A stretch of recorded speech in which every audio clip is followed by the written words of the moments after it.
Usijenge kwenye hifadhi ya barabara hata kama umekaa miaka mingi. Watu wengi hushangaa kuona majengo yakiendelea kujengwa ndani ya hifadhi ya barabara kwa miaka 10, 15 au hata 30 bila kubomolewa. Hali hii mara nyingi husababishwa na uzembe au ucheleweshaji wa mamlaka husika kutekeleza wajibu wao wa usimamizi. Lakini jambo hili halimaanishi kuwa eneo hilo ni salama au linaruhusiwa kisheria.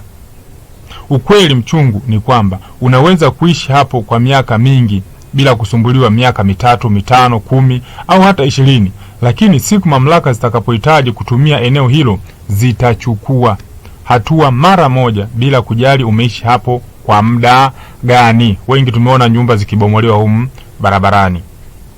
Hilo haitajalisha. Wengi hujikuta kwenye hali ngumu sana. Umejenga ukiwa na nguvu, umewekeza fedha nyingi, umelea familia hapo, lakini unapokuwa mzee au huna uwezo wa kupambana, ndipo unabomolewa bila fidia.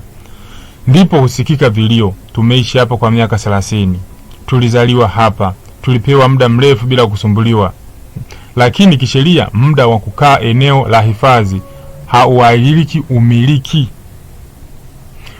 Lakini kisheria muda wa kukaa eneo la hifadhi hauhalalishi umiliki.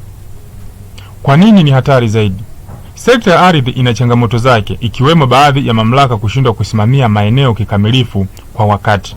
Hata hivyo, kushindwa huko hakubadilishi sheria wala hadhi ya eneo husika. Ushauri muhimu sana: usijenge kwenye hifadhi ya barabara ukijidangana kuwa uko salama, kwa sababu hujasumbuliwa kwa muda mrefu. Kukaa kimya kwa mamlaka leo sio ruhusa, ni muda wa kusubiri. Hapo unielewe vizuri. Mamlaka zinapokuwa zimekaa kimya sio kwamba zimekuruhusu. Hapana, ni muda wa kusubiri tu, kuna wakati utafika. Kumbuka, kujenga mahali sahihi si tu kuepuka hasara ya fedha, bali ni kulinda maisha yako, familia yako na uwekezaji wako wa miaka mingi. Kwa hiyo lazima uhakikishe unazifuata zile sheria za eneo husika.